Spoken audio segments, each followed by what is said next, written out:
Hello, this is the Stories Beside channel. I release videos every day for you. Subscribe and click the bell. Vanessa stared thoughtfully out the window as the nurses went back and forth in the hospital courtyard. The janitor was clearing snow from the paths. There was a lot of snow this year. It had been a long time since there had been such a blizzard, which would completely metal the roads, in a matter of minutes hiding the traces of car tires and human feet. The woman thought she had gotten off easy when she got to the hospital. She could have been lying in a cemetery by now. She touched the bandage on her head with her hand. The pain underneath was still intense. As she fell, Vanessa hit her head on the corner of the closet, lost consciousness, and when she woke up, she realized she was in the hospital and nothing was threatening her yet, but only for now. Sooner or later, she'd have to go home. And their daughter-in-law, Vanessa, sleeps and sees how she will become a full-fledged owner of the luxurious apartment of her mother-in-law. Wendy does not even make any secret of the fact that she has a lover and goes to him on dates, and Vanessa's son, like a blind kitten, doesn't notice or doesn't want to notice anything. "Kevin, hello," said the woman, dialing the notary's phone number. "How is your health?" "Precious. You're our man." "Oh, Vanessa, what's health now? Even for the rich, it has become a dream. And for a simple man like your humble servant, Kevin, not even within reach. The whole body hurts, I'll tell you. But if you ignore some parts, you can live a little longer." The old Jewish notary laughed into the telephone receiver. "Kevin, I'd really like to meet you." "What's this about?" "Vanessa, come to my office anytime." This man was always happy to see the daughter of his old friend and the wife of his longtime friend David, who unfortunately is no longer alive. No, Vanessa said hastily. "I can't do it myself. The thing is, I'm in the hospital." "My God, what's wrong with you?" The man was worried. "I'm fine now. But I'd like you to draw up a paper for me from old Kevin. Everybody just wants a paper nowadays. I'll tell you. It used to be." Vanessa knew the notary, who was a member of her parents' house, very well. If he started going into flashbacks, it would be impossible to stop the old man. And she wasn't ready for long stories about the intricacies of Kevin's fate, so she tried to interrupt him. "So you'll be able to come?" She asked a little louder than she had spoken before. Of course, Vanessa," the notary assured her. "Your late father, peace be upon him, asked me not to refuse your requests that concern the legal side. What hospital will I be at tomorrow morning?" Vanessa dictated the address of the hospital to Kevin and disconnected the phone. She has to do this because her sister-in-law is getting naughty. That country wench is a grabber. The tigresses are about to throw first her and then Vanessa's son out on the street. Lately, it has become abundantly clear to the woman the purpose of Wendy marrying her girl. Such predatory women do not disdain any methods to achieve their goal. And the purpose of daughter-in-law Vanessa was a luxury apartment on the central street of the city with windows on the waterfront and 3-meter ceilings, decorated with antique stucco, as well as a bank account inherited from her late husband. The apartment was inherited by the woman from her parents. In this apartment, she was happy with her beloved husband. Here from the maternity hospital, they brought twins Sebastian and Jenna together. The voice of one of the nursing staff called out from the hallway, "Lunch, lunch." Her roommates rose from their beds and headed for the door. It was lunchtime, but Vanessa did not move. She continued to lie there. After the stroke, the entire right side of the woman's body was paralyzed. That's why breakfast, lunch, and dinner were brought directly to her room. So it happened this time. The nurse came in with a tray, put the plates on the nightstand, and sat down next to her on the table to feed the woman. She slowly scooped soup and noodles with a spoon, brought them to Vanessa's mouth, and said, "You really need to gain strength to recover, so don't mind. Eat." Vanessa obediently opened her mouth. A little bit of fighting. She said to the nurse, "Thank you, Sophia, for your kindness. Take some candy from the nightstand on the shelf. I have nothing else to thank you for yet." The nurse tried to refuse at first, but then decided it was better not to argue with a sick woman. She needs her rest. She'll take the box of treats so as not to upset the sick woman. Why don't your family come to care for you? She asked Vanessa, adjusting her pillow. There is no one, Sophia. The woman answered sadly. My son is away on business almost all the time, trying to earn money for his young wife. And the daughter-in-law, could she come at least once a day? At least give you some home-cooked food. We don't have very good food in the hospital, you see. My sister-in-law has no time for me, Vanessa replied.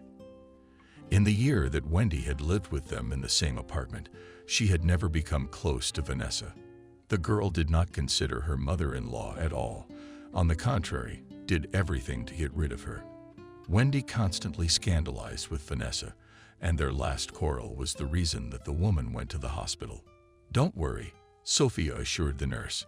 On my shift, I'll be sure to take care of you. She started carrying the woman home-cooked food, spoon-feeding her, taking out the duck. And Vanessa thought when I was discharged, I should give this girl money, take care of her like a close acquaintance, always coming to check on her before she even got on shift. Vanessa was born in the family of a large official, Sebastian Smith. Parents were already not young, and such a mom and dad. Also, they say, age parents. But for Vanessa, they were always the best. The girl's mom was the director of a weaving factory. She spent all her time at work. Williams kept the apartment and her daughter in order.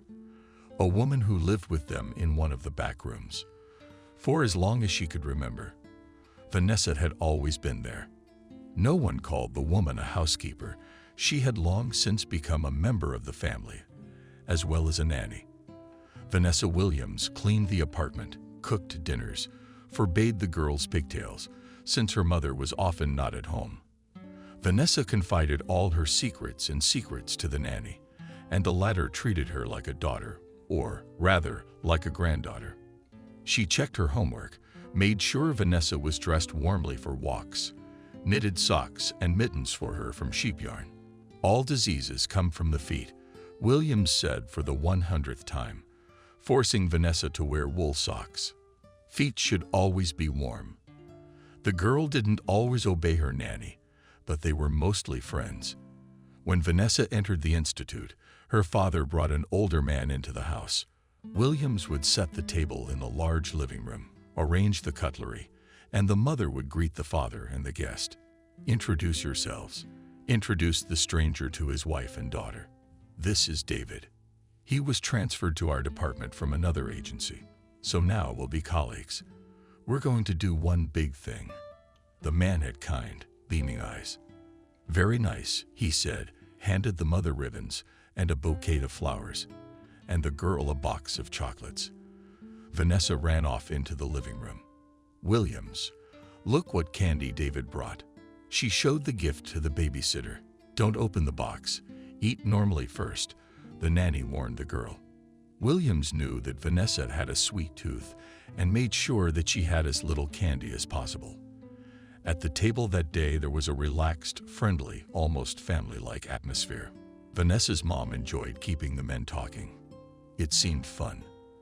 After that dinner, David began to frequent the Smith home. Usually, they locked themselves in his father's study, talked about something, and then went out into the living room, where Williams treated the men to tea with girlfriends. One day after such a tea party, David approached Vanessa. Vanessa, could you keep me company? I'd really like to take a walk along the promenade. It's such a beautiful day. It was a nice May day outside the window. The girl had a summer session ahead of her, but she didn't care much about preparing for exams and credits. She was sure that she would pass everything and move to the 5th year of the economics department. Vanessa gladly agreed to David's proposal, received a nod of approval from her father, and went to her room to change. Vanessa will graduate soon, Sebastian told David. I should already be thinking about her future. It's time to find a decent fiancé. I hope that if Vanessa doesn't mind, you will consider my candidacy. The father's colleague asked with a completely serious face. I like your daughter very much, Sebastian. We'll see, the girl's father replied evasively, not depriving the groom of the chance to become his son-in-law. This conversation happened to be overheard by Williams. What did they think? Girls, still to walk, and they were going to marry her off. She thought as she took the dishes into the kitchen. Vanessa enjoyed the walk along the promenade. David was 15 years older than her and told her many interesting things. He even read Bloch's poems. He came to the capital from Siberia. Career. The man quickly went uphill. A true Siberian, David had a strong character and was not afraid of difficulties. He knew that he had a special place in this big city. The only thing that did not work out for the man was with women. It was high time to get married. This hinted and his colleagues. But where to meet a woman who will be a faithful wife and friend when you are constantly at work or on business trips? Sebastian's daughter charmed him at first sight with her directness. The girl was well brought up, studied in one of the best universities in the country. Not bad. Herself. Vanessa and David began to meet sometimes, spent time in cafes, went to the movies and exhibitions. After the session, the girl had a lot of free time. Outside the city, the family had a large dacha in a pine forest. Usually Vanessa and her nanny spent the whole summer there. Williams thought that Vanessa should breathe fresh air, not exhaust fumes, and took her to the dacha. David began to come to their foreign cars to visit them, bringing different goodies. Sitting in the gazebo, they talked about all sorts of things. Only the man did not like questions about his work. "It's the most boring thing I can tell you," he said. Vanessa didn't really insist. She asked more out of politeness how things were going at work and didn't want him to talk about it at all. Williams did not interfere with the young people, but looked out of the window, noticing things that a stranger would not have noticed. For example, she saw the man looking at Vanessa with amorous eyes, how each time he tried to take her hand. But Vanessa was not particularly amenable to such manipulation. Williams brought her up well, taught her that with men you need to keep an ear to the ground. Strictly for our girl Zhenya, their view on the ice case, 15 years older. She should have a young one to run to dances. The woman thought to herself, taking a tray of pies out of the oven. She put tea and treats on a tray and took them to the gazebo. "Enrich yourselves," Williams said, and went into the house. "Your housekeeper's pies are very tasty," praised David. "I can't get enough. I can't get enough. But my hands are still reaching for more." In mid-August, Vanessa and Williams returned to the city. Soon Vanessa will start the most important period. She has to prepare for her diploma. Before the new year, David returned from a business trip. A man came to their apartment. He and his father talked about something in the study for a long time. When they came out, the father told Vanessa and her mother that David wanted to talk to them. "I would like to ask you." He turned to the father's wife, Vanessa, and to Sebastian. "Your daughter's hands. I've been in love with Vanessa for a long time. I promise I'll do anything to make her happy." Cheeks. The girl's proud scarlet coloring. She sat with her eyes down from the doorway. Williams was watching. Now it was time for the groomsmen. Matching David to our girl, she thought. Vanessa's mom smiled like that, and Vanessa agreed. "Did you ask her?" "I'm sorry. No." The groom was embarrassed.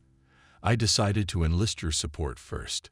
But Sebastian and I will be happy to have such a decent and respectable man by our daughter's side. What do you say, daughter?" She looked at Vanessa carefully. She could not say that Vanessa was in love with David, but she definitely liked this adult, intelligent man. He made her feel at ease with him. In all this time, he had never once done anything to push her away from him. "I agree," Vanessa replied, looking into David's eyes. "This case needs to be cleared up," her father said cheerfully, pulling a bottle of champagne from the bar section of the buffet wall. Williams jumped up, setting it on the table and a box of chocolates. Sebastian poured the sparkling wine into glasses, looked around at everyone present, and said, "But now we are calm for our daughter." Advice, as they say, and love. The young all took a dip. The clinking of glasses brought a share of joy and fun in the slightly tense atmosphere of matchmaking. "You'll get your diploma and you can have a wedding. I'll make sure it's the most beautiful and lavish. After all, Vanessa is my only daughter. New Year's Eve was coming. This holiday always gave hope for the best. Everyone was in high spirits. Vanessa felt that a new life and many joyful events were ahead of her, one of which was a wedding. But fate ordered otherwise. When the New Year's vacation was over, the household returned to their usual activities. Vanessa was preparing for the defense of her diploma, and sometimes met with David. Her parents worked and occasionally shared news at dinner, but her father was in a bad mood more and more often. Was he in some kind of trouble at work? Vanessa could hear her mother reassuring her husband. "Everything will work out. Don't worry so much. You have a bad heart." Her father's health left a lot to be desired. He said that he would marry off his daughter and retire. "I will live at the cottage, breathe fresh air, fish, and wait for my daughter to give me grandchildren." Sebastian dreamed. One day the phone rang in Smith's apartment. Williams answered the phone. Smith's apartment. "I'm listening," she said, in one hand holding the receiver and in the other a rag with which she had just dusted off the metal. Nanny's face suddenly turned pale. She, leaning against the wall. Seeing that she was not feeling well, Vanessa ran over to her, snatching the telephone receiver. A man's voice could be heard in it, mouthing something that had started. It had happened in his work office. The ambulance didn't make it in time. Sebastian died before the doctors arrived. A heart attack. Vanessa's temples pounded hard. Her heart was beating feverishly. This can't be happening. This is a mistake, she thought. There were many strangers at the funeral. The funeral procession walked down the cemetery avenue, and there seemed to be no end to it. Behind the coffin walked Vanessa Williams' mother, and David was supporting his fiancée by the elbow. The wife of the deceased was blacker than a cloud. It was as if she had grown older these days, looking more like a long old woman than the blooming leathery woman Vanessa had always seen. As the coffin was lowered into the grave, Vanessa's mother sobbed loudly. David put his arms around her, tried to lead her away. The girl followed them. They were not at the wake, which was organized for colleagues and close friends of Sebastian. At home, they sat silently at the table. The oppressive silence was unbearable. In the morning, Vanessa's mother was found in the bathroom, with an empty vial of sleeping pills lying next to her. She was dead.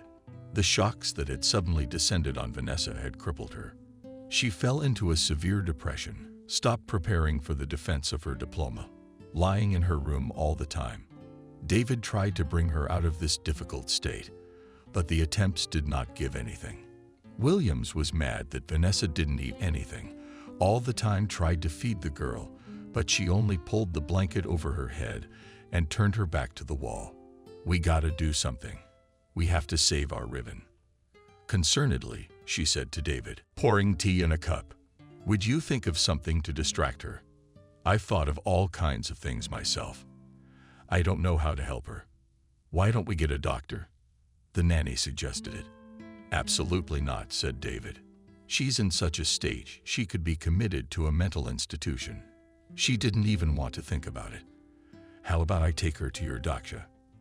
The man said, "There everything is used to the Riven, and on the other side is calm and quiet. I think a few days surrounded by nature will do her good." "Indeed, go." The housekeeper agreed. "I'll cook you some food. Vanessa, who is not used to kitchen chores, will starve you and herself to death." David's idea had paid off. Vanessa did feel better.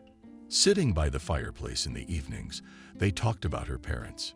The girl remembered her childhood, trips to the sea, trips to the zoo, family holidays. These memories played back to her petrified heart.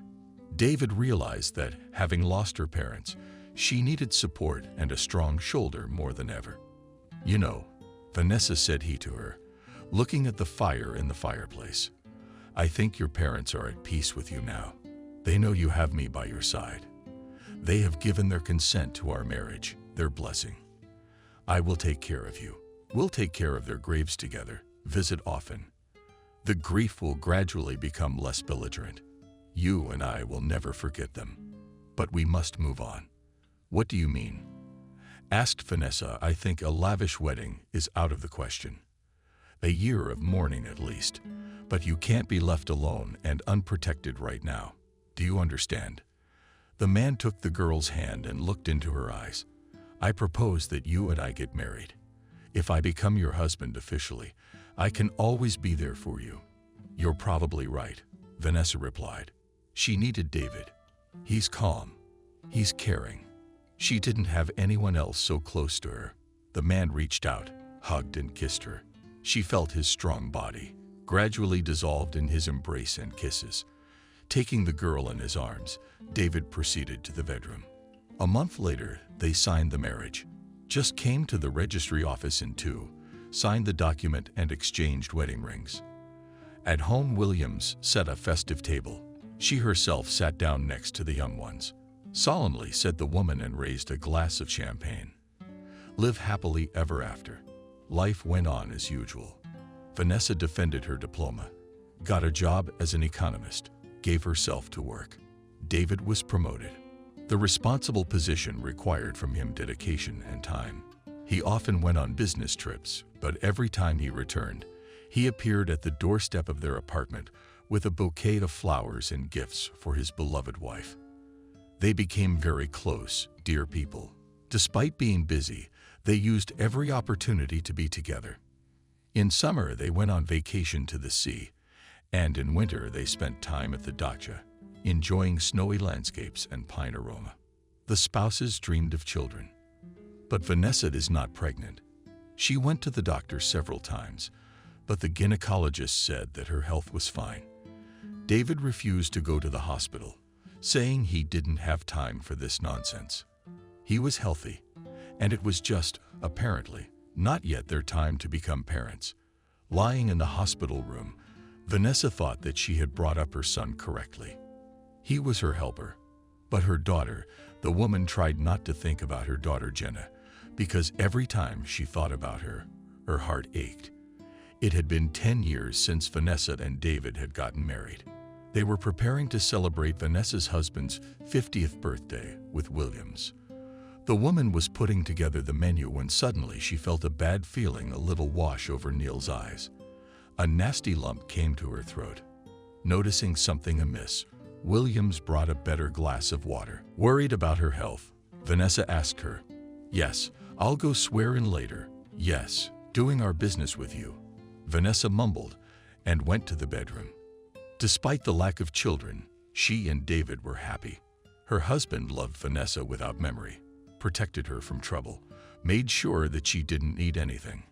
He kept his word to her parents, and Vanessa was happy with him. Every day she felt more and more warmth toward this man who was already starting to sit up. When David came home from work, Williams met him in the hallway. "Where is Vanessa?" the man asked. "Resting in your bedroom. She wasn't feeling well, so she lay down," said the woman, taking David's coat from his hands. "Are you going to have dinner? I'll go and see how Vanessa is feeling later." The man went to the bedroom, and she lay there with her eyes closed. Vanessa seemed to be asleep, but she was just immersed in her thoughts. She didn't hear her husband enter. He quietly sat down on the bed, took his wife by the hand. "Darling, what's the matter with you? Are you tired or sick?" Carefully, tenderly asked David. "Yes, I felt sick. So I lay down," replied the wife. "You should see a doctor. I will arrange to take you to the clinic tomorrow. It will pass." "Sebastian, don't worry." Vanessa tried to refuse to see the doctor. She hated going to hospitals. "Don't even argue, or I'll rope you in and drive you by force," her husband joked. The next day, as promised, he took Vanessa to the clinic, where she was examined. It turned out that the reason for the woman's indisposition was pregnancy. The spouses were beyond happy. And Williams, having learned the happy news, started to bake a holiday cake. "This is the best gift for my anniversary," David marveled. "I can't imagine what could make me so happy. How much I love you, my dear." At the first ultrasound, it became clear that Vanessa and David were having twins. "Oh, my goodness," my husband said happily. to shoot 2 kids at once for the sake of 2 kids at once. The second medical screening showed that a boy and a girl would be born. The spouses were glowing with happiness, and a son and a daughter at one time. Sister and brother will be friendly, always support each other, and parents will try to bring them up worthily. Despite the fact that the pregnancy was hard and Vanessa had to go to the hospital from time to time, childbirth went without complications. The first to the light was Alyosha, and 2 minutes later Vanessa heard the cry of the girl's son. The parents came up with names for the children in advance. The girl decided to call Jenna because that was the name of the late mother David, and the boy in honor of Dad Vanessa. The daughter was born chubby, strong, and the boy was born weak, weighed only 2 kilograms, 600 grams. For several days he was not brought to his mother. Vanessa was worried, but the doctor said that it was normal for twins to be born and that everything would be fine. David came to the maternity hospital every day to visit his wife. As a respected man in the city, he could not refuse visits. Every time he entered the room with a bouquet of flowers and a bag of fruit, smile a happy smile. "How are my birds doing?" The man would bend over to the babies and admire their cute little flyers, touch their fingers, take them in his arms, and walk around the ward. "How happy I am, my dear. Pretty soon there will be lots of baby laughter in our house. Those little feet will be running from room to room, and Williams will follow them with porridge and cakes." The couple laughed and rejoiced at the birth of their children. They were now mom and dad, and 2 adorable little ones. How happy their grandparents would be together with them. The fact that the parents did not live to see this joyous event was the only reason to be a little sad. Everything else in life seemed rainbow and cloudless, but the children grew surprisingly distant from each other. Unlike the other twins, who, as people say, are always together and almost never apart, Jenna and Sebastian were not friends. They often fought over toys at school, occupied desks away from each other, and never played together in the yard. Parents did not understand this behavior. You have to stand up for each other. You were in the womb together, weren't you? We were almost born at the same time. And you're taking it? Once again, the father reprimanded his daughter and son. "Aren't you ashamed? Sebastian poured black paint on my drawing, and now I have to paint again. To hand in my homework to the teacher, she tearfully complained. 'Daddy, it wasn't me, she pushed me.' That's why the paint spilled," Sebastian justified. "Stop it," the father said sternly. "You are brother and sister, so you should help each other, not quarrel. Go home, here, and make up now." The children's truce did not last long. They quarreled constantly, easily finding reasons to quarrel. As they grew older, they fought even more violently. One day Jenna from cut with scissors favorite t-shirt money. Then the guy took her hairspray and ruined her dress, which was prepared for the prom at school. Parents rushed into the room at the noise. The kids are all grown up now, about to graduate from high school, fought desperately like street teenagers, and the father dragged Jenna and Sebastian to different corners. "This is unthinkable," he scolded his offspring. "You're not just sibling twins. You're supposed to be one, but you're constantly pulling away. When will it finally stop? I'm asking you." "Soon, Daddy," Jenna said. "Soon, I'll go to college and leave you. Then live here with your favorite girl." Because the son was born weak, his parents, without realizing it, did more favors for him than Jenna, and the girl took offense to that. She was an excellent student, drew beautifully, gave great hopes in art school, dreamed of entering the Academy of Painting. Sebastian studied mediocre, often brought home unsatisfactory marks, but his parents did not scold him for this. Again and again they hired tutors, hoping that the guy will pass the state exams well and will be able to enter the university. Vanessa was most of all worried about her son's future. Sometimes, when they were alone, Vanessa would tell her husband, "You must support Sebastian. Get the support of people you know, to get him into the institute if he doesn't get a passing grade." "I'm not sure about that," David replied. So why was the wife getting nervous? "First of all, it's very ugly. I will go to the offices of officials, and ask for the guy. How do you envision it? Don't you think it's humiliating for me? And second of all, stop patronizing him. I understand that you're going to say that your son will be a child to you all this life, but he's an adult. He should take care of his future. David could give many more arguments, but when he noticed tears in his wife's eyes, he instantly stopped upsetting her. He promised that he would do everything. Sebastian would go to university. Meanwhile, the time of the exams was approaching. Vanessa was worried because recently she had been summoned to school by her son and daughter's class teacher. The teacher was worried about Daima's progress. He doesn't do his homework at all. She complained to the mother of her pupil.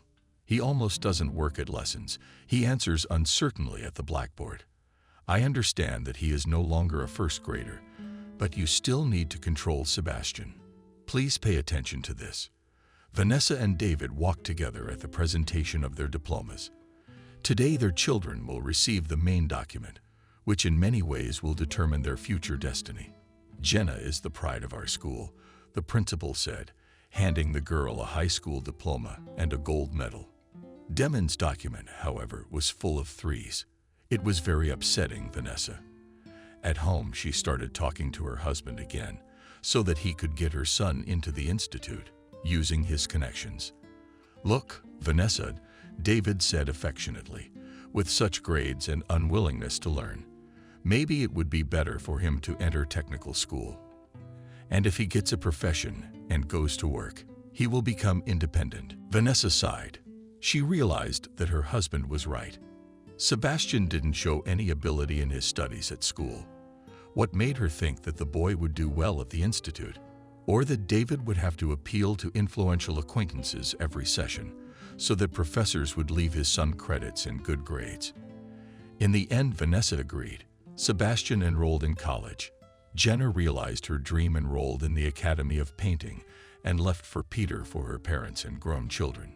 Nothing changed in their lives, except that the apartment became quiet, quarrels, and fights stopped. Sebastian met his future bride in college.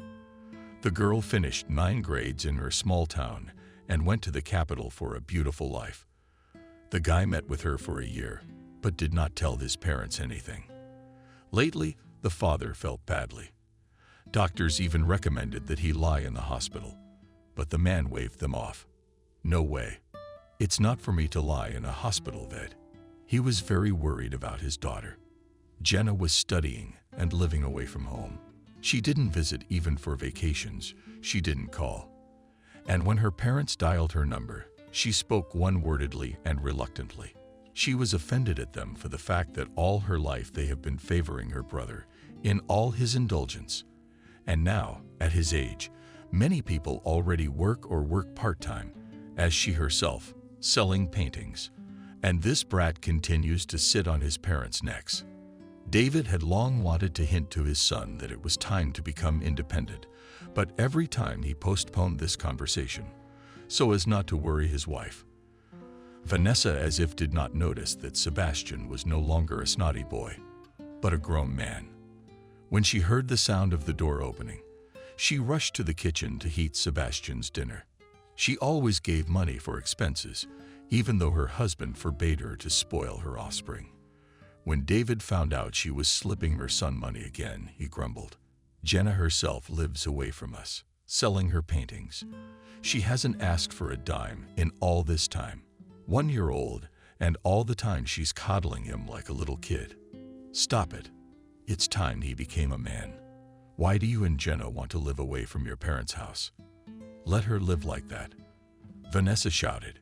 Sebastian had been getting it from her all his life, like a cat and a dog. Let him enjoy the peace now. Didn't you give Jenna money quietly? And now you're probably putting it on a card as soon as you get a chance. Don't compare, Vanessa. Sebastian's a man. He should act like one, not sit under his mother's skirt. David was angry. His face instantly turned a shade of purple. He's not sitting. Vanessa continued to defend her son. She was offended that it was possible to play on her favorite. He's studying, getting a profession, just like you wanted. When he gets his diploma, he'll go to work. It's hard enough for him now. But of course, your Sebastian is having a hard time with something that other people don't have a problem with. And Spartacus David, you suddenly grabbed your heart and fell on the couch. What's with you and your wife running around him? Are you sick? Wait, I'll get some medicine from the kitchen. The woman ran away, took out the medicine cabinet, quickly went through the pills and vials with medicines, poured a glass of water. When she returned to the living room, the spouse was dead. The EMTs had diagnosed a heart attack.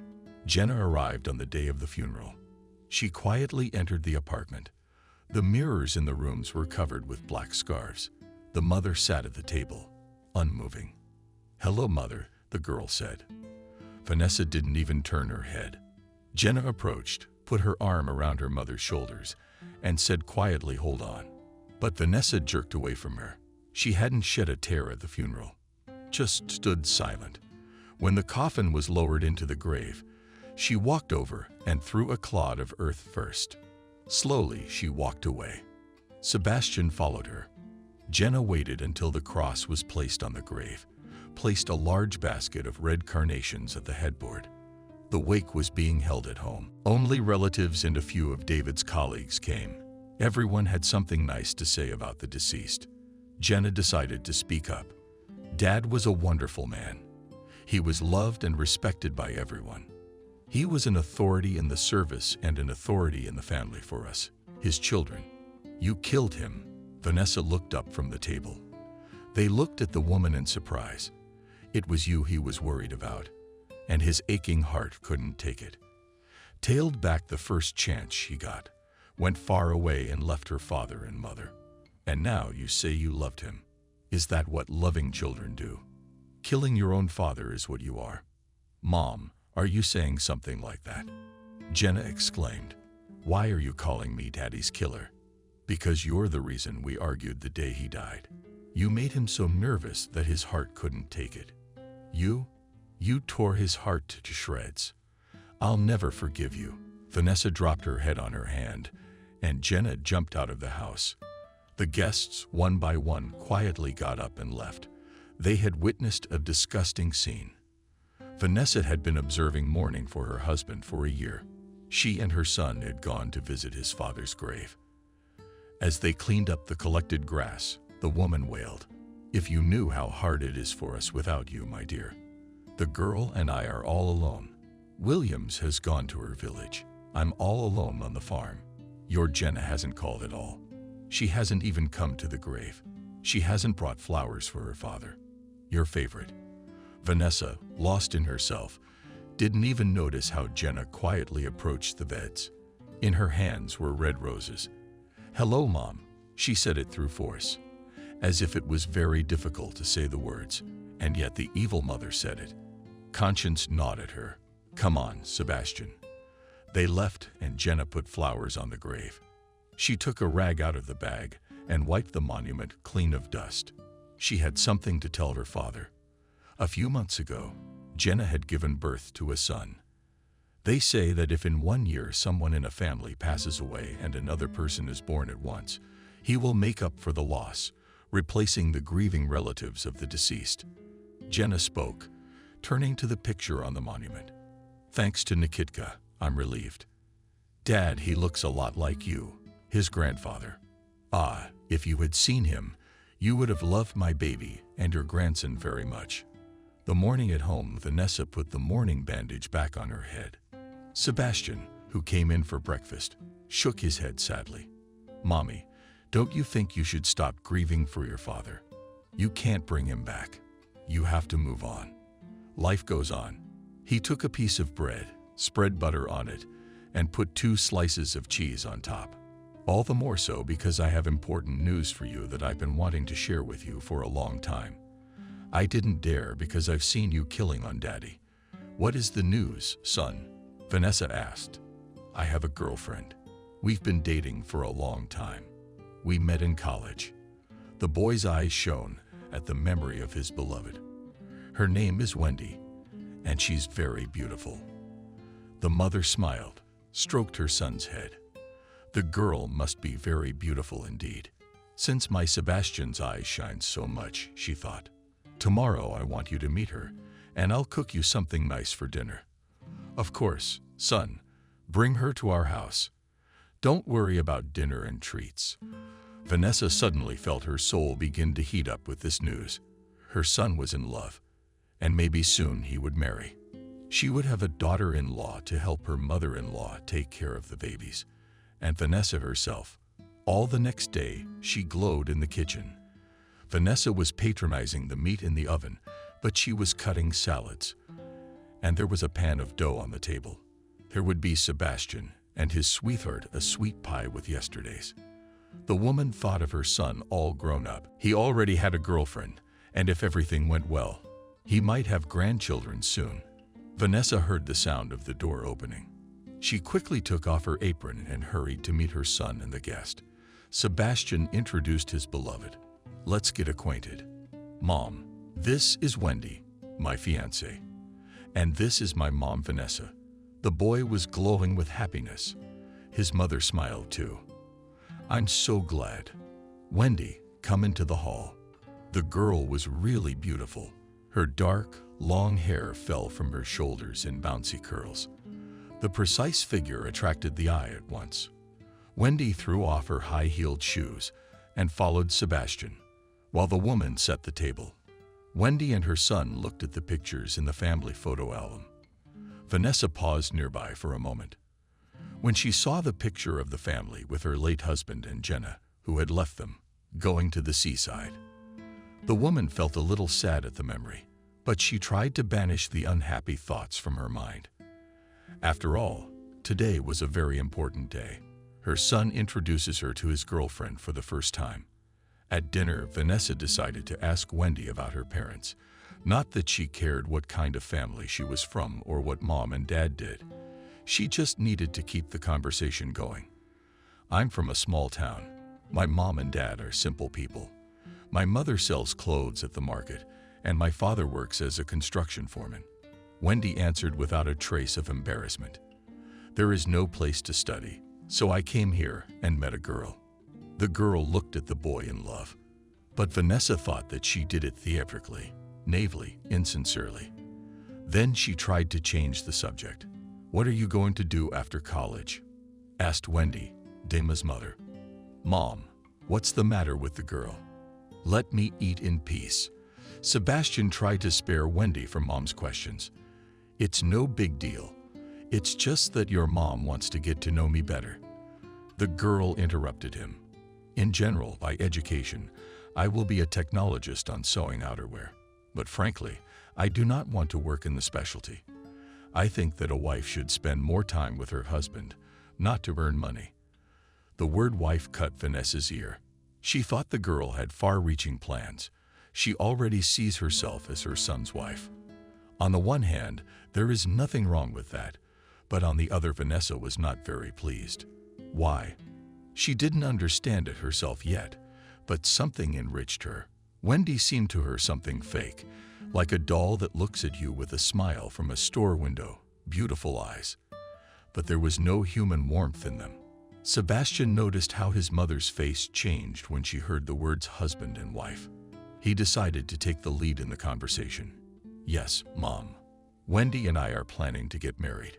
Next week we will apply at the registry office. We've already picked a date. We'll get married right out of college. Maybe we should get a job first. Start earning money so we can have a wedding reception, for example." Actually, it's his parents' responsibility to marry their son. Vanessa intervened in the dialogue. "And Sebastian and Wendy. It's always been done that way. Parents marry their children, so to speak. They give their blessing, perform the wedding, and then the young people start building their own lives." Vanessa didn't understand what so much offended her in the girl's behavior, in her words and even in her tone. It was pointless to argue. In the past, it was always the parents who organized weddings. But Vanessa is retired. Her husband's in the grave. There are, of course, some savings and money in the account, which the husband saved for a secure old age. But to simply skip out on the financial safety cushion is, at the very least, foolish and thoughtless. Vanessa had no intention of spending the money in her stash.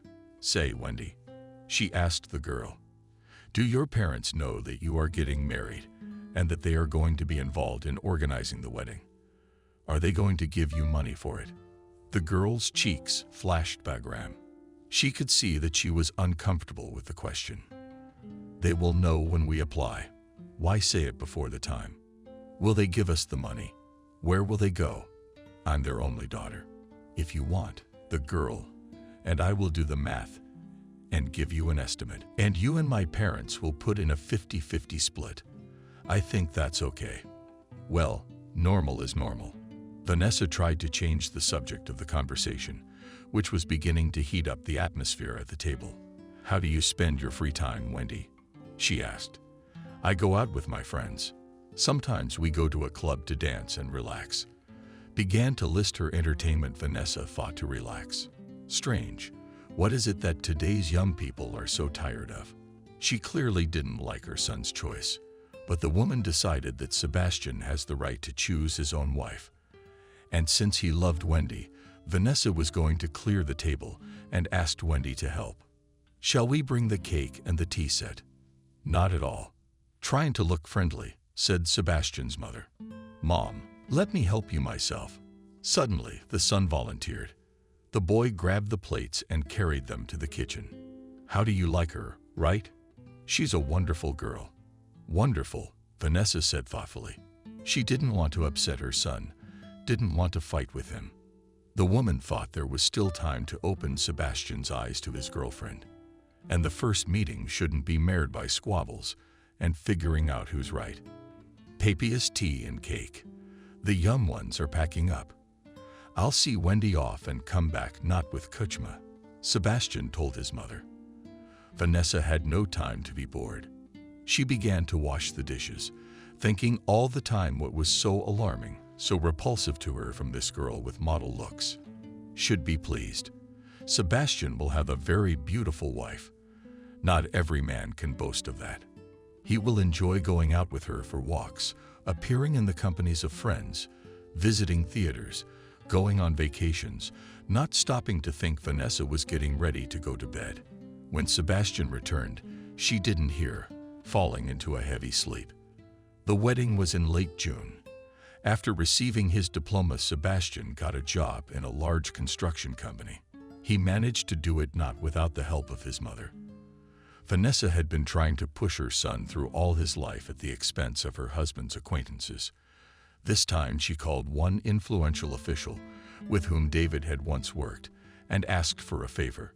Her late spouse's buddy did not refuse, having learned that the guy is going to start a family, was happy for him and promised to find a suitable position for him. Don't worry, Vanessa, I understand. It's the times. Who better to help kids get back on their feet than parents? He kept his promise. Sebastian had been going to work every morning for 2 weeks. His mother carefully prepared breakfast for him and waited for him in the evening for dinner. But more often than not, Sebastian would go to Wendy's right after work. We have a lot to discuss about the upcoming wedding, he told his mother on the phone. Go to bed, don't wait up for me. The bride and groom to be made a guest list. Looking at it, Vanessa asked, why didn't you invite Dad's friends with their wives? Son, why is Mom doing this? They're not related to us. We hardly talk to each other. Why? Wendy has so many relatives that I only see them on the list. The woman, perplexed, looked at the unfamiliar surnames. What's the big deal? It's good to have a lot of relatives. We only have Jenna. Nanny has always been like family to us, but she's old and won't go this far. There's no point in inviting Jenna, since you two are fighting. Let's not spoil the party. Sebastian said, Oh yeah, Mom, I was wondering if you'd withdrawn the money from the account. We have to pay for the restaurant, the photographer, the host. And Wendy also wants us to take a white limousine to the registry office. Vanessa sighed. Her son had been telling her for days that he needed money, and she had given him everything in the house. But to the account her husband had left behind when his father died, she didn't want it. Or maybe they'll give you an advance at work, she asked her son. You can spend it on a limousine. What's an advance, Mom? Sebastian waved his hands. Penny on the dollar, and we want everything to be upscale. And Wendy's parents are trying to cut back on Vanessa's spending again. Why don't they give money for their daughter's whims? They agree to pay for half of it, Sebastian said. But right now, they're having temporary difficulties. They'll give it in installments, then after the wedding. Interesting. So the wedding is on me, thought the upset Vanessa. In order not to upset her son, and on the eve of such an important event for him, she promised that tomorrow she would go to the bank and bring the necessary amount. The restaurant was noisy. The guests were partying. The tables were bursting with food, and the wine was flowing. The next day, Sebastian asked his mother for more money. You see, we realize that we should definitely go on a wedding trip, he told his mother.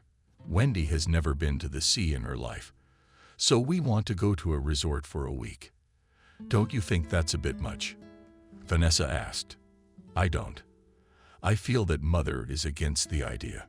Sebastian, she would have taken offense for a long time.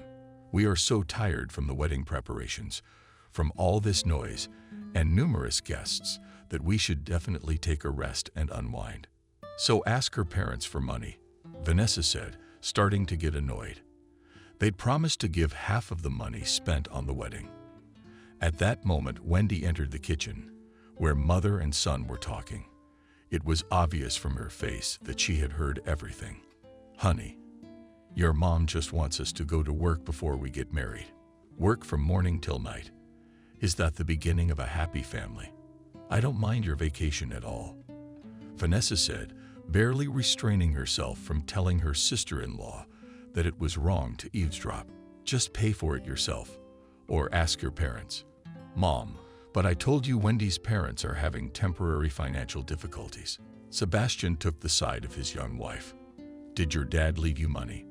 Do you have any? I know. It's in the bank and doesn't do any good except for a pittance of interest. Why not give it to us for our wedding trip? Don't you want us to be happy? Vanessa has already realized where the wind is blowing from. Wendy puts her wishes into Sebastian's head, and he, in love to the point of madness, is blinded and runs to fulfill them. And the fact that they'll be happy is a long shot. As old people say, with such a wife you will go to the world rather than find a normal full-fledged family. With a heavy heart, Vanessa went to the bank when she saw the envelope with money. Sebastian rejoiced, poked his mother on the cheek, and ran to his room to make his young wife happy. That week they vacationed at a fancy resort. Vanessa spent it thinking. The apartment was quiet. No one prevented her from indulging in memories of her husband and thinking about her son's future. Having returned from the wedding trip, the young people began to sort out their suitcases with excitement. We brought so many gifts to everyone, the daughter-in-law thought, taking out beautiful silk handkerchiefs, alcohol, some sweets, other things. So it was to my mother that this Auntie Mata to her friends. And you too. Vanessa, we haven't forgotten. The girl handed her mother-in-law a magnet with the image of the resort where they vacationed. Here to hang on the refrigerator. You will remember our wedding trip, she said happily. Mother-in-law took the magnet on a spit and in her hands calmly went to the kitchen and molded the gift on the refrigerator door. She did not want to go back to the young ones, and she poured tea and sat by the window. The next day, when Sebastian left for work, the daughter-in-law said to her mother-in-law, I think it's time for you to move to the cottage. Why is that? Vanessa was surprised. I live here. This is my apartment. And I go to the cottage when I want to be in the fresh air. Especially soon summer will be over. What am I going to do there? What do you mean? Daughter-in-law made a big rounded eyes, like all pensioners. Sit by the TV, relax, knit socks. After all, I'm not going anywhere from my apartment. Don't even count on it. My mother-in-law cut me off. If you want to move to the doctor yourself. And it's not only your apartment, but also my husband for Shepel. How angry the snake, Wendy. So we have the right to decide how we live and who will be around. Don't you realize that young people are uncomfortable at night when you are behind the wall?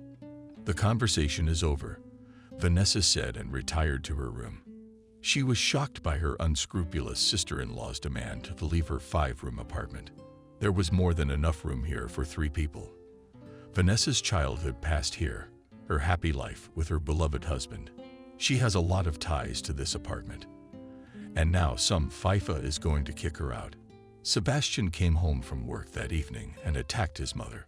Apparently, Wendy had already complained to him about her mother-in-law. "What is this news?" Mom shouted. "He told me, Wendy told me that you are forcing us to move out of the apartment, to live in the country. Can you imagine how inconvenient it is to get to work at 200 hours? And Wendy even has to take the train to go to the store, and then come back with full bags. It's very cruel. I'm your son. I have the right to live in my own apartment, and you shouldn't kick us out." Catching a pause in her son's monologue, Vanessa managed to say, "I didn't kick anyone out. It was your wife who demanded that I move to the cottage. So that's perfectly reasonable. Wendy's right. You'll be more comfortable at the cottage. And we'll come up on weekends, bring groceries. Did it ever occur to you that I have my own head on my shoulders? Why should this girl, who is a stranger to me, dictate where and how I should live?" Vanessa was indignant. "Stranger?" Sebastian looked offended. "So my Wendy is a stranger to you? I didn't think you'd say that, Mom." Sebastian walked out and slammed the door. Summer flew by, and then fall. Vanessa tried not to notice her daughter-in-law, even though she did her best to constantly clash with her mother-in-law. She skillfully inflamed their conflicts and then complained to Sebastian that his mother was completely out of her mind.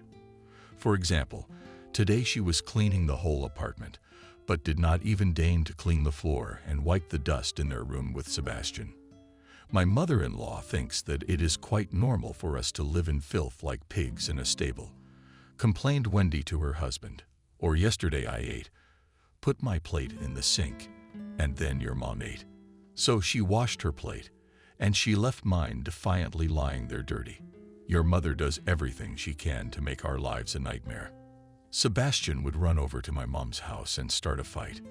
"Why don't you dust our room at the same time? Didn't you have the energy to wash an extra plate? You know, son, you take care of yourself, don't you?" Vanessa replied, "Your wife could just as easily take a bucket and a rag and mop the floor. A good daughter-in-law would clean the whole apartment herself to help her mother-in-law." "Oh, I'm a bad wife too," screamed Wendy. The girl was eavesdropping in the hallway, leaning against the black Kosenko. "Your mother is crossing all boundaries. She wants to divorce us." Looking reproachfully at his mother, Sebastian rushed to comfort, theatrically clasping his hands and letting a fake tear fall, the young wife. One day Vanessa saw her son packing a suitcase. She was afraid that the newlyweds were going to move out. She wasn't ready to lose her son. The woman worried. She asked, "Are you going somewhere, son?" "Yeah, my mom's sending me on a business trip. I'll often go to the neighboring town. Our company has a new facility there. I'm in charge of it," Sebastian said. "It's a promotion, you know. The salary will be higher." Vanessa was happy for her son. She hugged him, then looked out the window. Mila, a snowstorm. Winter had started unexpectedly fast. A lot of snow fell at once, and the weather came with surprises in the form of cold wind and from Russia. "Be sure to take a warm sweater," her mother said thoughtfully. "You'll probably spend a lot of time outdoors. God forbid you catch a cold." The woman handed her son a knitted sweater, and he put it away in his suitcase. "Thank you," thanked Sebastian to his mother. "Do you know where Wendy is?" "I don't know. She left this afternoon. Still no sign of her. I asked her to get some milk. Wanted you to make pancakes. I'll call her and remind her." "Don't worry, Vanessa." He sat the woman on the couch, sat down next to her and hugged her. At that moment, she felt the warmth of a relative again. The mother put her head on her son's shoulder, and he married early. And he chose the wrong girl to be happy with, she thought.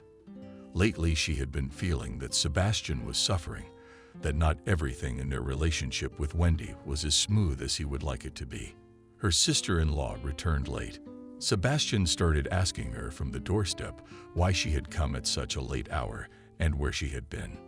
"At a friend's. "You're sitting up late," the young wife said to her husband. "It's been a long time." We chatted for a while, but they didn't notice how the time flew by. The subway was already closed, so we had to take a cab back. "Did your mom ask you to buy milk?" Sebastian saw that his wife had nothing in her hands but a handbag. "As if I had time to go shopping," Wendy replied rudely. "Couldn't she have bought it herself? Mom's not feeling well. You know she has blood pressure. But don't be afraid of anything on me." Tried to soften the tone of the girl. "We'll do without milk today.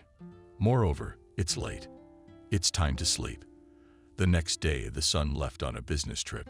Since the morning, Vanessa had a bad headache. She took a pill, tied a towel on her head to somehow reduce the throbbing in her temples, and lay down, dozing off. After a while, Vanessa woke up to a loud noise. The woman struggled to get up, went into the kitchen. Her sister-in-law was slamming cupboard doors, dropped a pot from the stove on the new, searched for something in the refrigerator. "What's going on?" Vanessa asked. "What are you doing?" "What? I just got into bed." "How bad is your headache?" "Pressure, I guess. You're asking what's going on." Wendy yelled at her mother-in-law. "I woke up, I wanted to eat, and the house was a mess. It's lunchtime, and you haven't cooked anything yet.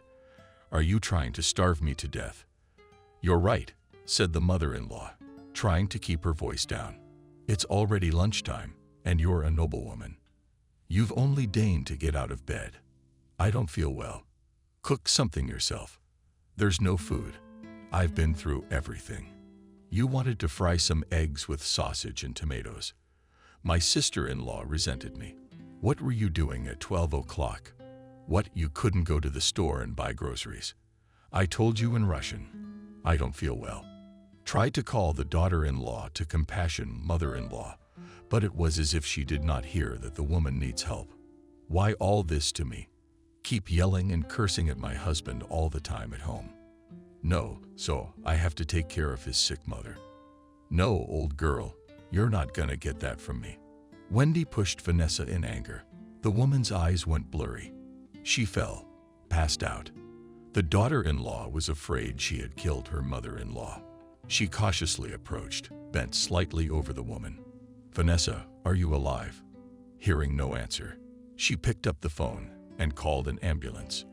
Lying in bed in the hospital room, Vanessa thought back on everything that had happened to her since Sebastian had brought Wendy into their home. The elderly woman's life had become a nightmare. Constant scolding, complaints from her daughter-in-law against her mother-in-law, and tantrums.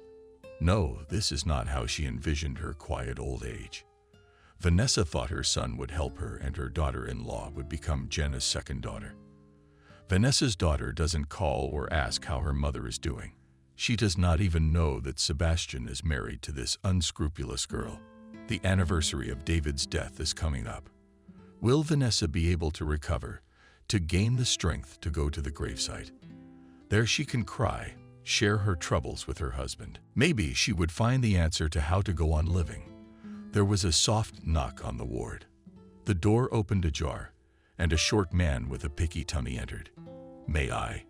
he asked, and headed toward Vanessa's bed. "Vanessa, how is your precious health in the Jewish way of speaking?"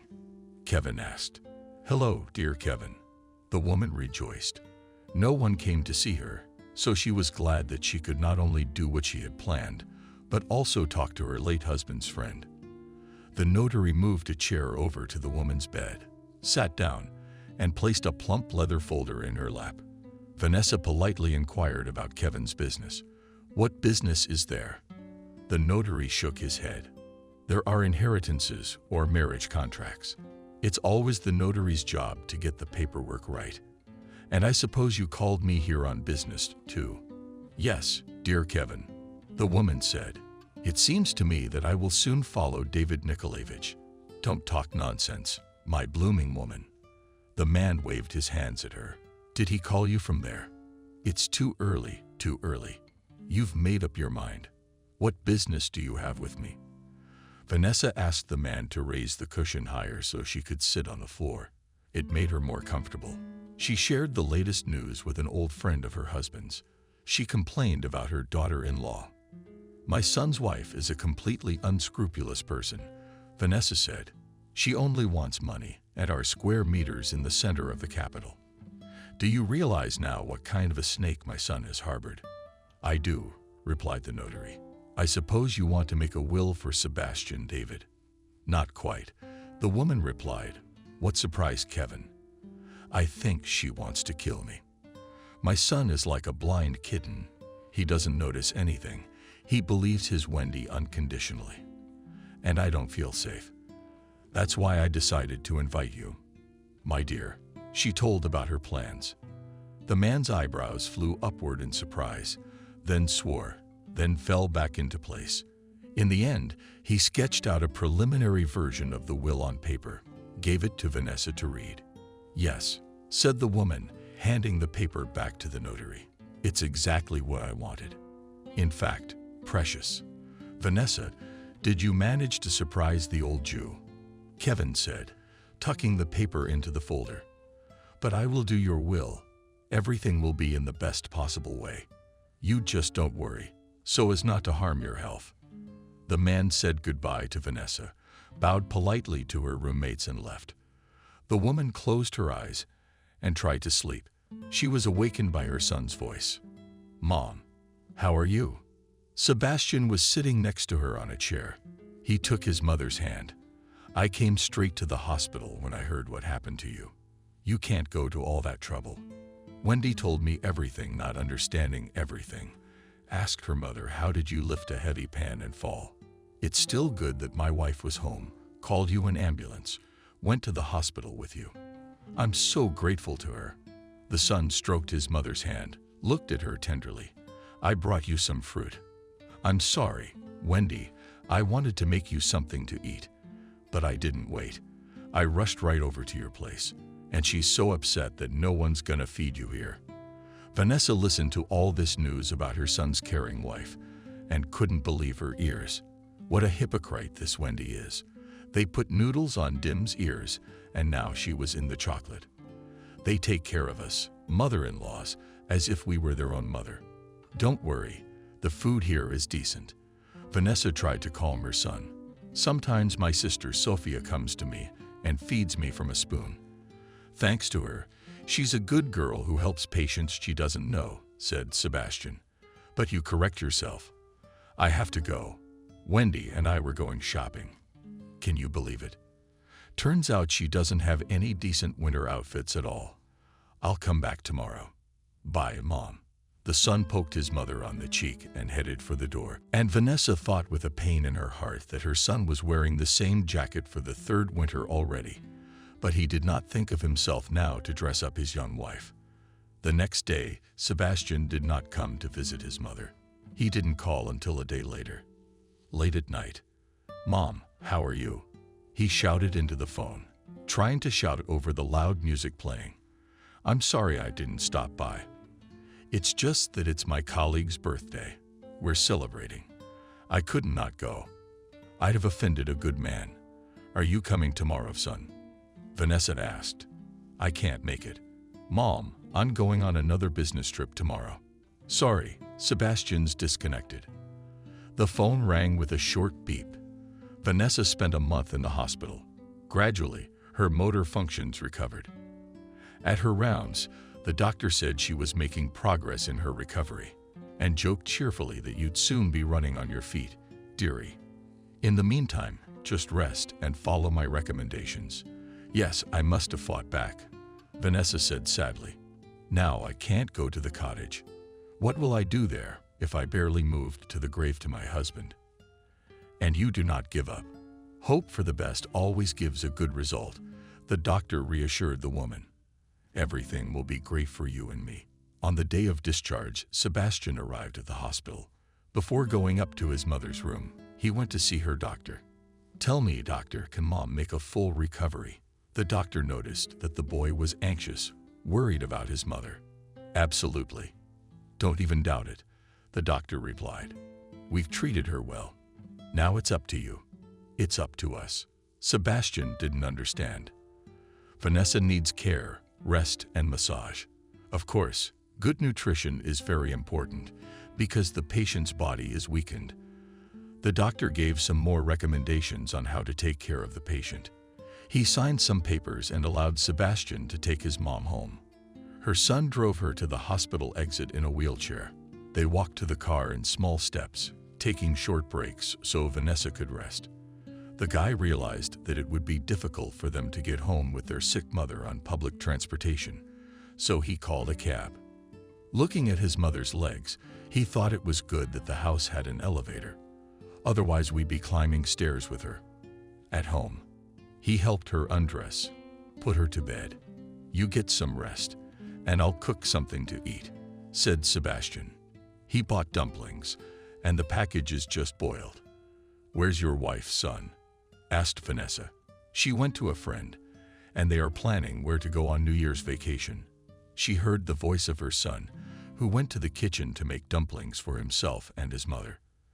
Vanessa noted with annoyance that her daughter-in-law did not care about her son at all. She only had entertainment on her mind, which required serious expenditures.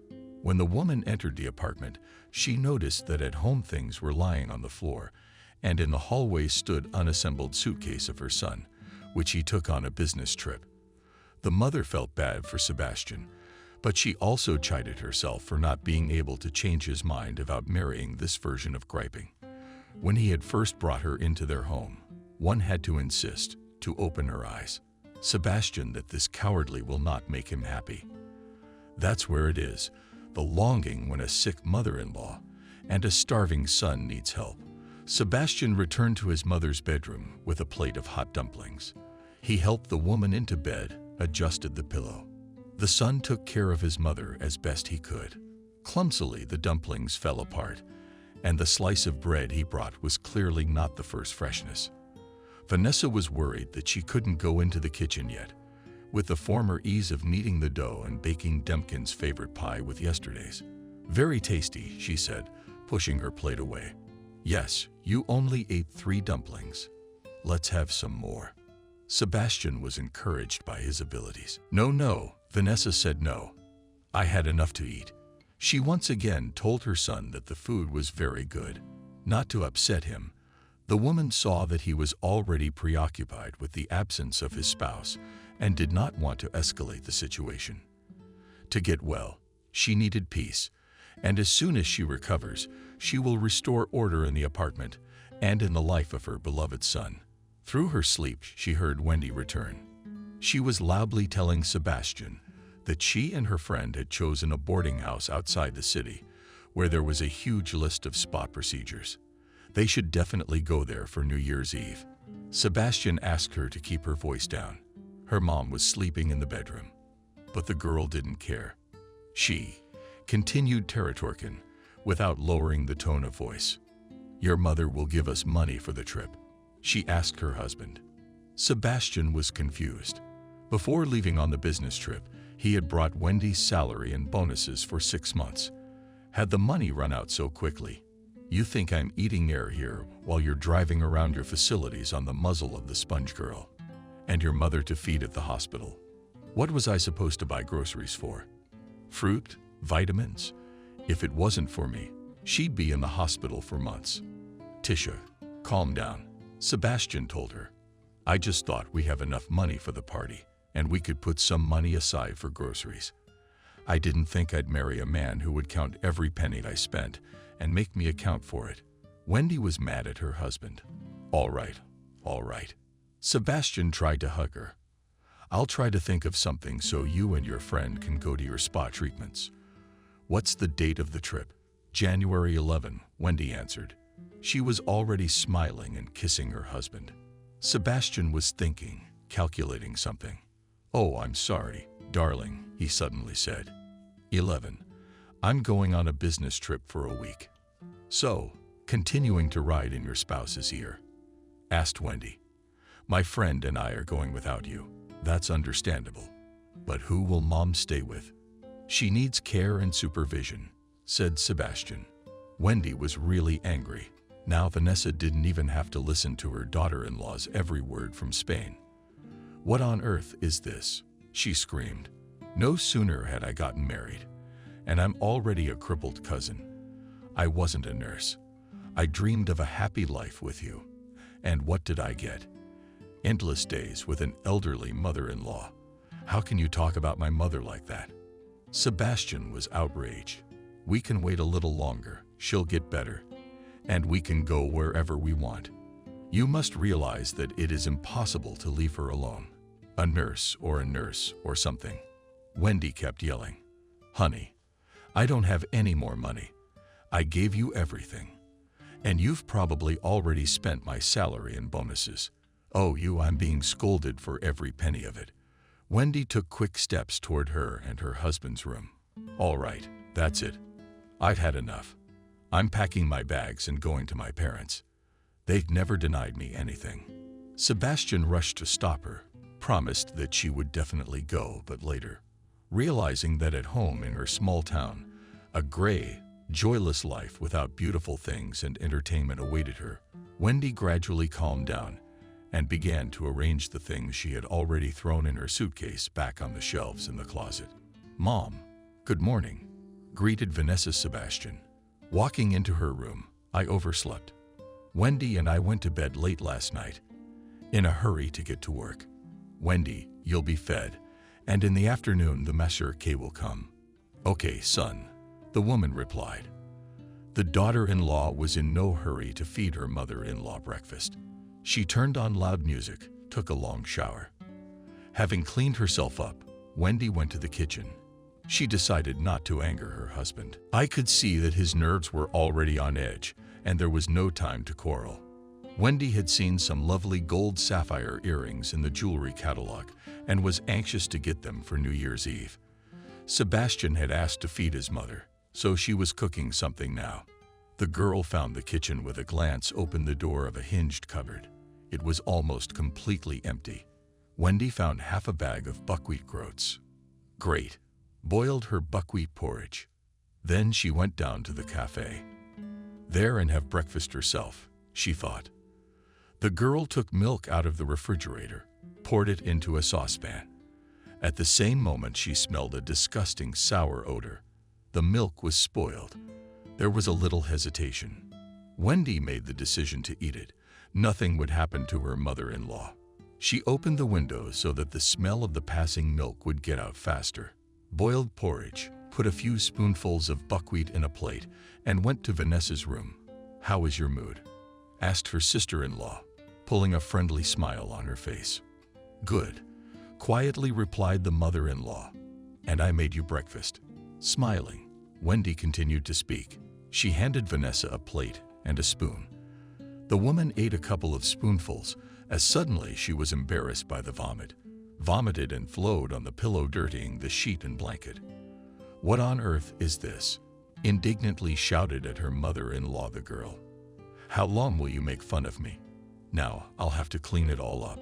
The food is ruined. Wendy. About sour porridge. Coming to her senses, muttered Vanessa. Nothing is spoiled. The sister-in-law tried to keep her cool. She decided not to quarrel with her mother-in-law, so that the latter, seeing how Wendy looked after her, would give her money. Let's clean all this up now. Wendy helped the woman up, sat her on the bed, and she pulled a clean set of linens out of the closet, carefully separated the bedding from the dirty one, and took it to the bathroom. When she returned, Wendy changed Vanessa's nightgown and tucked her back into bed. The girl sat down next to her. You're probably right. The porridge did smell strange. Wendy began to speak in an angelic voice. I'm sorry, I wasn't looking. You're better now. Vanessa was surprised at the change in her daughter-in-law's demeanor and voice. Don't worry, she replied. Would you like me to get you some hot donuts from the coffee shop? The girl jumped up, ready to run after her mother-in-law's treats. Suddenly, Vanessa smiled. Such behavior of her daughter-in-law. I want some, she said. I also want to have sweet tea with you. Hurry back, I shouted to my sister-in-law from somewhere in the hallway. Wendy. The blink stretched for an hour, even though the coffee shop she mentioned was on the corner of their house. But Vanessa waited patiently for the promised donuts and tea. When her sister-in-law returned, the woman was reading a book.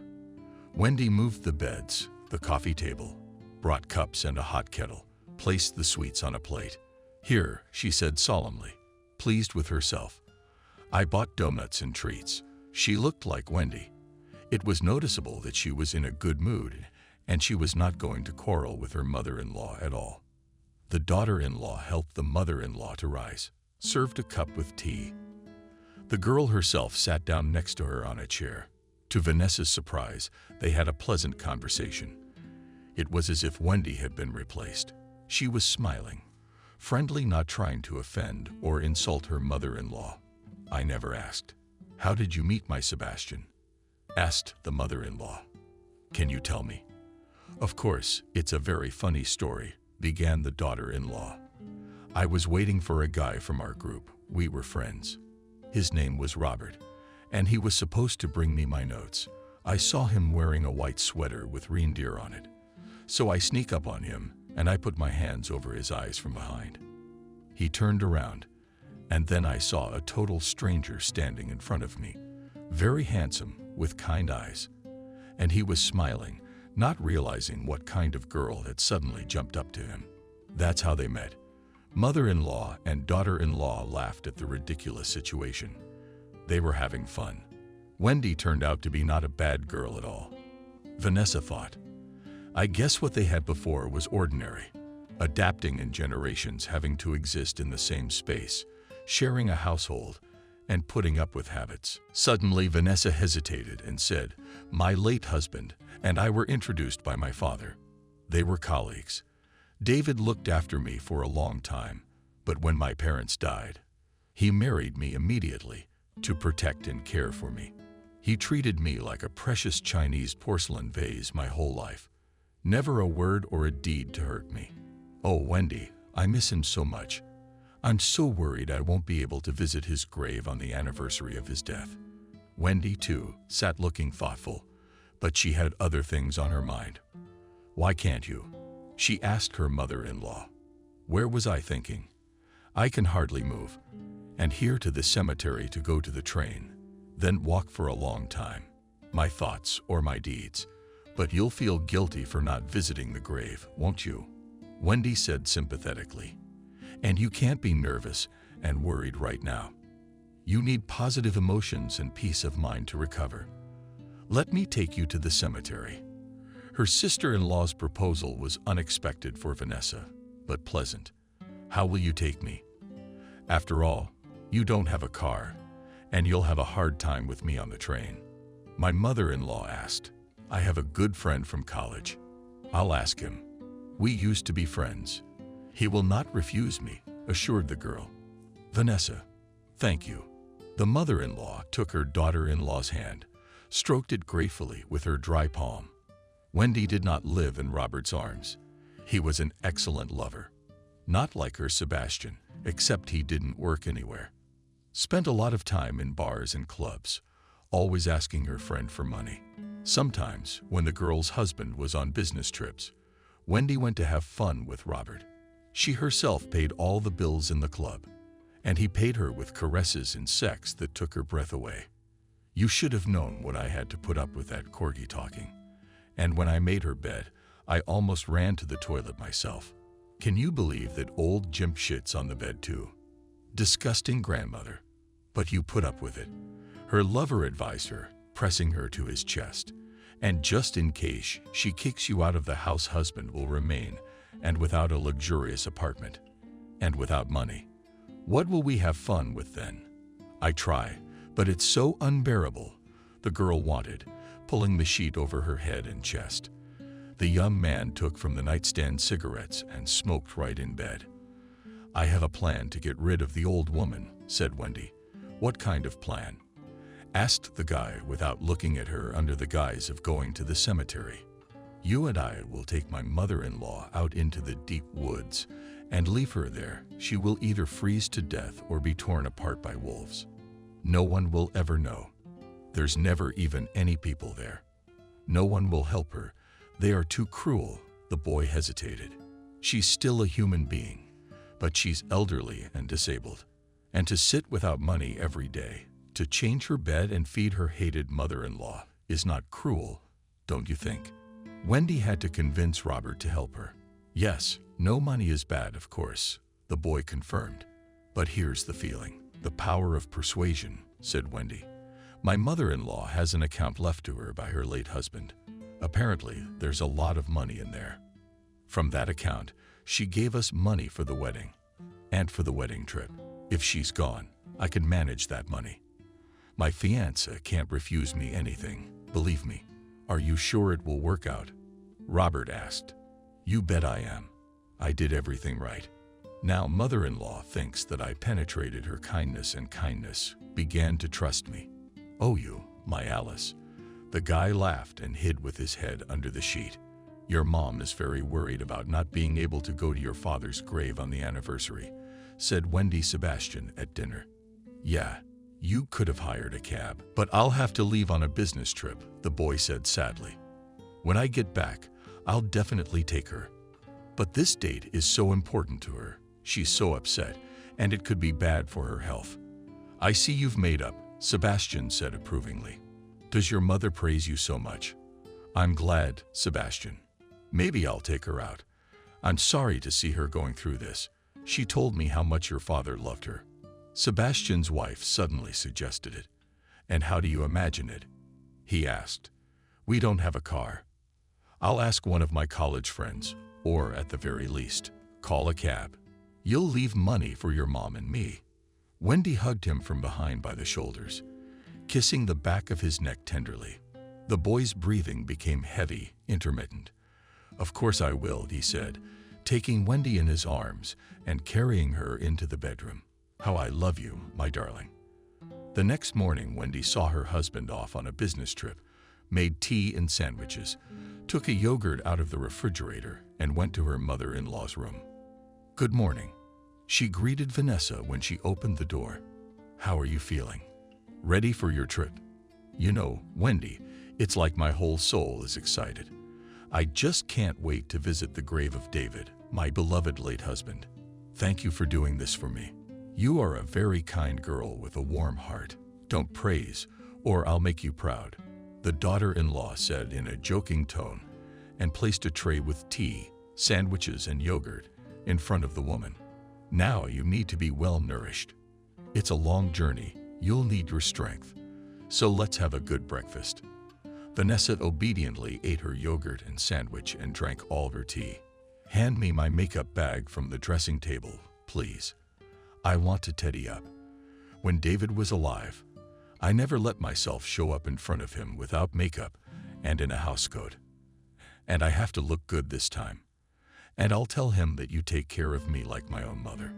The daughter-in-law gave her mother-in-law a makeup bag and a mirror. Then she brought a comb and helped her to style her gray hair. May she look beautiful on the day she dies, Wendy thought. She didn't feel the least bit sorry for the older woman. Her sister-in-law, Vanessa, thought only that if she didn't have money, Robert might find another girl, and she couldn't live without him. Wendy's cell phone rang. The girl answered yes. We're ready. We'll be downstairs in 15 minutes. Wait. With a smile, she turned to Vanessa. Well, your carriage has been served, just as I promised. Let's get ready. The daughter-in-law helped her mother-in-law get dressed. They immediately left the apartment, took the elevator down. At the entrance stood a blue foreign car. Robert. The guy got out of the car, obligingly opened the door. This is Robert. Vanessa, I'd like you to meet him. Wendy introduced the young man to her mother-in-law. He and I went to college together. Sebastian knows him too, by the way. Wendy intended to, lied. So Vanessa wouldn't worry. Since the boys knew each other, everything would be fine. That was the plan of the conniving sister-in-law. They left town and drove slowly. Vanessa knew this road very well. It was the same road she used to drive to her country house, which was a little further away. If you turn right at this fork, you will get to our cottage, the woman said. Next came the daughter-in-law from the front seat. It seemed to the woman that her voice became steely, somehow cold. But she quickly got rid of the unpleasant feeling of approaching danger, enjoyed the winter landscape. The road to the cemetery passed near the territory of a huge protected forest. Vanessa remembered how she and her husband often went here for mushrooms.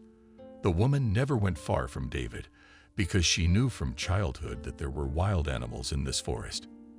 Everywhere one could see traces of wild boars, elks, wolves. Robert suddenly turned off the road towards the reserve. Why did we turn off?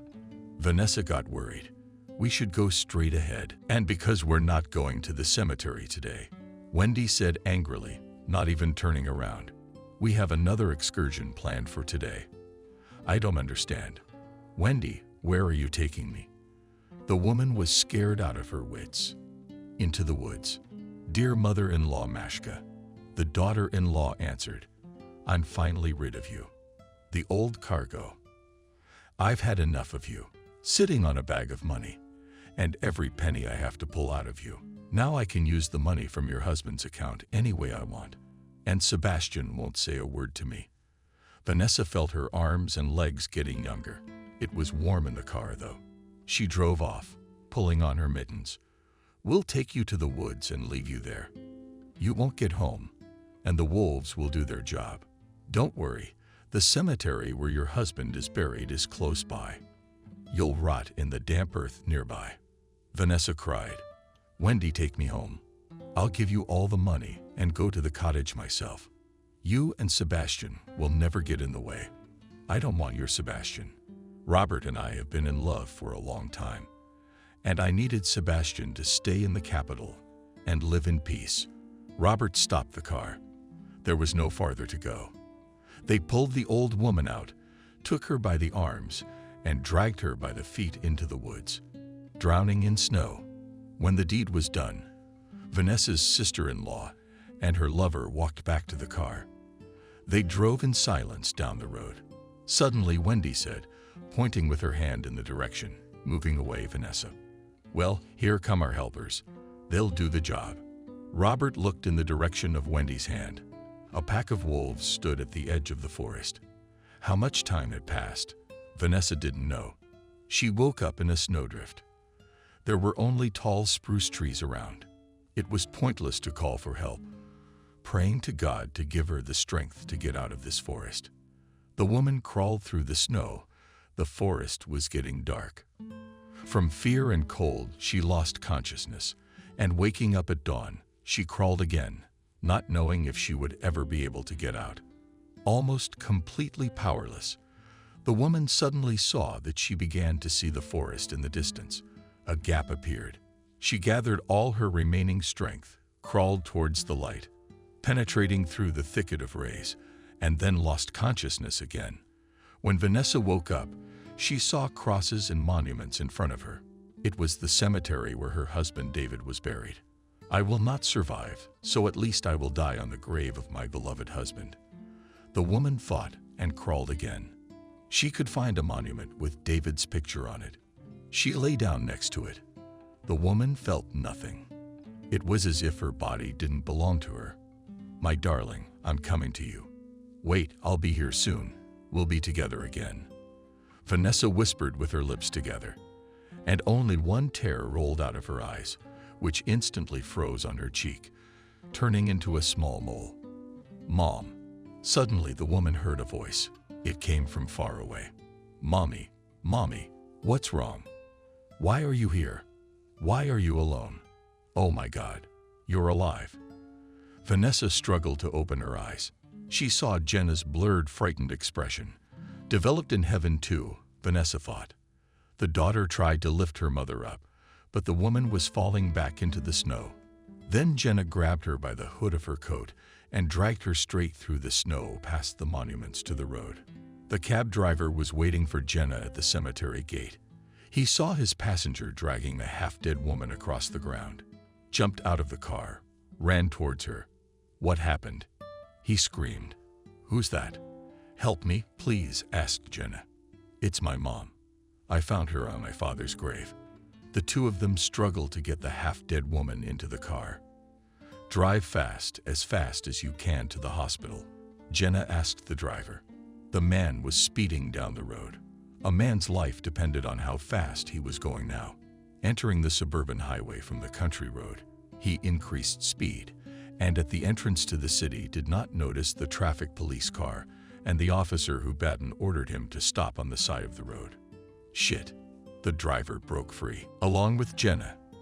They jumped out of the car, ran up to the policeman, and began to explain confusedly that they were taking the sick, frostbitten woman to the hospital and a woman they had found in the cemetery.